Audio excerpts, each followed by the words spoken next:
Setiap tahun, kita semua membayar pajak kepada pemerintah untuk mengelola negara kesatuan Republik Indonesia, mulai dari pajak kendaraan, pajak tanah dan bangunan, pajak penghasilan maupun pendapatan, dan sebagainya.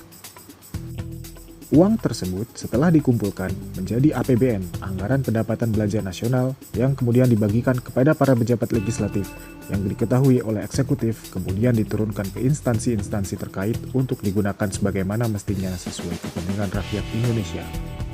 Namun dalam pelaksanaannya, kita semua tidak tahu apakah sudah tepat sasaran atau malah nyasar ke kantong oknum dan kelompoknya. Tidak ada transparansi terkait pengelolaan uang ini di website-website resmi pemerintah atau bahkan di papan pengumuman balai desa. Benar ya? Saat ini, mari kita abaikan ketergantungan kita pada pemerintah terlebih dahulu. Di episode kali ini, saya ingin mengajak kita semua berpikir secara luas, namun tetap berpijak kepada apa yang bisa kita lakukan dari tingkat lokal. Mula-mula, kita harus tahu bahwa jumlah penduduk di Indonesia yang tercatat pada Badan Pusat Statistik tahun 2020 berjumlah sekitar 270 juta jiwa. Jika dalam satu hari, setiap orang melakukan iuran Rp1.000 saja, maka akan terkumpul Rp270 miliar, atau dalam satu bulan Rp8,1 triliun, dan dalam satu tahun Rp98.550 miliar. Sekarang, bagaimana jika menabung bersama sebesar Rp2.000 atau mungkin Rp5.000 hingga Rp10.000 setiap harinya? Angkanya tentu akan lebih fantastis. Dan uang tersebut bisa kita gunakan untuk membangun infrastruktur, badan usaha, atau membangun daerah yang tertinggal bahkan tidak terurus. Mungkin kalian sudah menebak apakah ini akan berakhir seperti iuran pajak? Jawabannya iya. Namun, berbeda dengan pajak nasional yang dikelola oleh negara, saya ingin kita semua mulai iuran untuk tingkat yang lebih kecil, yaitu iuran RT untuk dikelola oleh Anda sendiri, bukan saya atau pemerintah.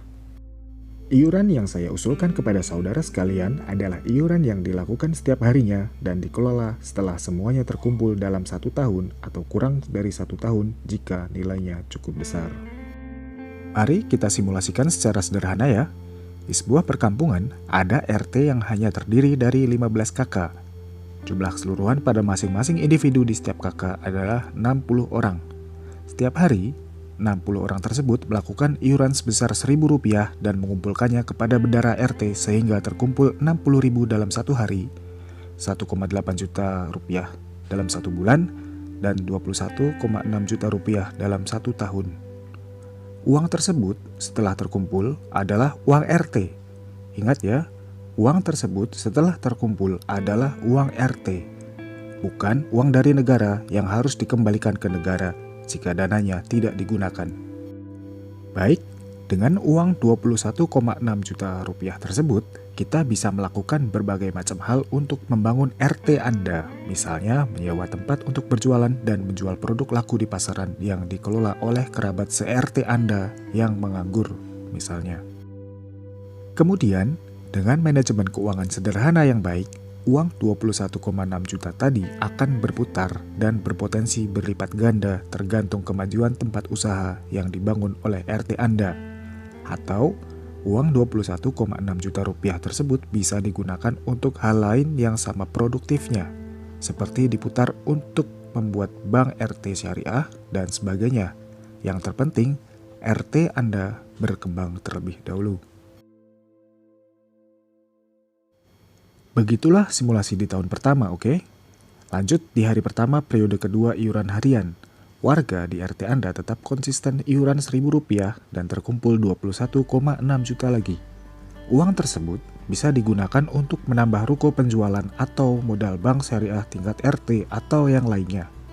Loh, terus hasil pengelolaan uang yang pertama gimana? Saran saya untuk diputar lagi, dikembangkan lagi, dan digandakan lagi hingga 10 tahun ke depan. Dengan rencana tersebut, diharapkan nantinya setiap tahun RT memiliki setidaknya 1 aset, dan dalam 10 tahun minimal memiliki 10 aset bersih. Setiap 1 aset yang berkembang diharapkan mampu melahirkan 1 aset baru yang produktif setiap tahunnya. Jadi, jika sesuai rencana dengan mulus atau keuntungannya 2 kali lipat dari modal dalam 1 tahun, maka RT akan memiliki 1023 aset dalam 10 tahun sejak tahun pertama usaha didirikan. atau jumlah aset lebih sedikit namun lebih bernilai tinggi, seperti pada tabel berikut yang sudah saya coba simulasikan. Tahun-tahun di tabel sebelah kiri ke bawah yang berwarna oranye adalah tahun mulai iuran, dan tahun-tahun di sebelah atas ke kanan yang berwarna biru adalah akhir dari satu periode. Cara membacanya, kita mulai menabung di tahun 2010 atau periode pertama. Kemudian setelah terkumpul selama 1 tahun, kita membeli satu aset di tahun 2011. Karena usaha RT berhasil berkembang, RT membeli satu aset baru lagi dan setelah ditambahkan menjadi 2 aset di tahun 2012. Setelah memperoleh untung 2 kali lipat dari 2 aset di tahun 2012, RT membeli 2 aset baru lagi menjadi 4 aset di tahun 2013 dan seterusnya hingga memiliki 512 aset RT di tahun 2020. Itu baru perputaran uang dari periode pertama. Dari periode iuran kedua tahun 2012, RT membeli satu aset baru, berkembang pada tahun 2013 menjadi 2 aset, hingga pada tahun 2020 menjadi 250 aset hasil iuran periode kedua. Dan untuk periode-periode selanjutnya, saya percaya Anda dapat membaca tabel tersebut.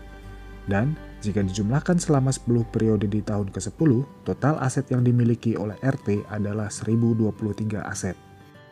Ingat, aset-aset tadi merupakan aset bersama atas nama RT dan bukan atas nama pusat pemerintahan. Jadi, Anda dan RT lah yang mengelola. 1023 aset mungkin terlalu muluk, namun saya percaya jikalau dalam 10 tahun hanya menghasilkan 50 aset atau bahkan hanya 10 aset saja, aset tersebut merupakan aset yang besar atau sudah sangat berkembang dan bukan kaleng-kaleng karena Anda dan orang-orang RT Anda lah yang mengelolanya. Tidak perlu semua orang jadi direktur atau jadi bos untuk makmur dan sejahtera. Namun dengan bergotong royong dan semangat persatuan, saya yakin kita semua bisa memiliki kehidupan yang lebih baik. Nah, episode kali ini cukup sampai di sini dulu ya. Di episode berikutnya, kita akan membahas soal manajemen organisasi RT dan keuangannya dengan konsep yang saya berikan hari ini. Jangan lupa tinggalkan pesan pada kolom komentar dan bagikan kepada kerabat Anda yang ingin membangun negara kita tercinta secara mandiri berkelompok. Silakan mengkritik saya sekritis-kritisnya, tanyakan hal yang belum jelas, dan silakan berdiskusi secara sehat. Semoga dari ratusan ribu RT di Indonesia, ada 100 RT saja yang merealisasikan ide saya di tahun 2021 ini. Dan salah satunya adalah RT Anda. Let's think globally, act locally.